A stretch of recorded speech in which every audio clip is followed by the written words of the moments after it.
Hey guys, it's Phoenix. Today I wanted to finally close off my quasi-series of infinite structure generations, and a lot of you have requested, after I began this, to have me conflate everything together. So I've done infinite monuments, I've done infinite mansions, villages. Villages by far my favorite because it actually it looks playable, but I've done that in a single world now. So what I mean is I've made a world generate everything. So mansions, monuments, strongholds if possible, dungeons and mineshafts, and villages. And I've put it all together in a single world, and what you're looking at right now is the world actually processing.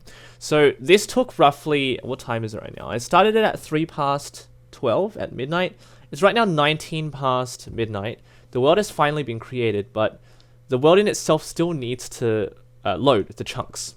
So you can see exactly how much RAM I've allocated, around 4 gigabytes. It's almost using up 100% of it, and it's still killing entities, because this is one of the biggest problems with this. I have to get rid of 20,000 plus entities, but the result is astounding, and there are a lot of things I'd like to take out of this. So hopefully the world has begun to actually come up. There we go. Great. So you can already notice that mansions take precedence by far. So whenever you try to generate a village, you can see even part of a village poking out here, which is kind of funny, and you'll see this happen time and time again. And I will put this world up for download for you guys so you can actually have a play of it.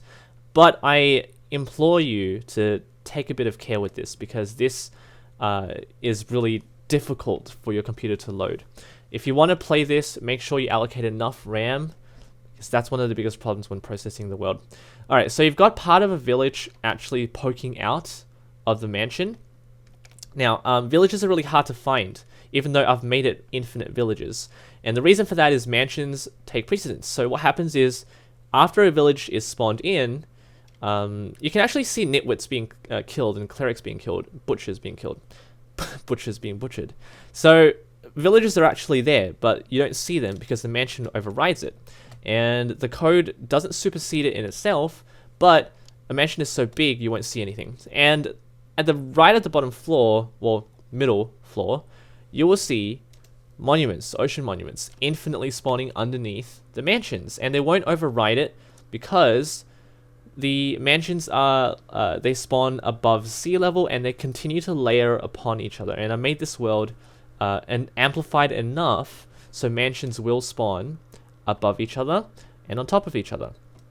And you will see mansions at y equals 256, but not in this case because we're in a deep ocean right now. So you will see monuments like this, and there are going to be enough dungeons in place, but the stronghold is there to take enough of its space. But you will see a lot of dungeons already. You've already seen a couple behind me.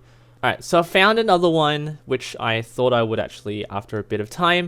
It took about 20 minutes to find one because these take a long time to load.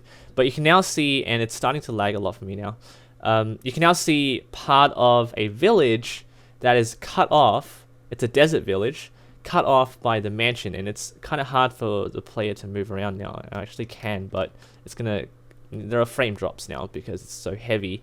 I did take a bit of time to figure out exactly how much strength my computer had, because I didn't want to, make my computer run out of memory and then everything's going to fall apart. But you can see also here, part of the village. I gotta press T here so you can actually see it.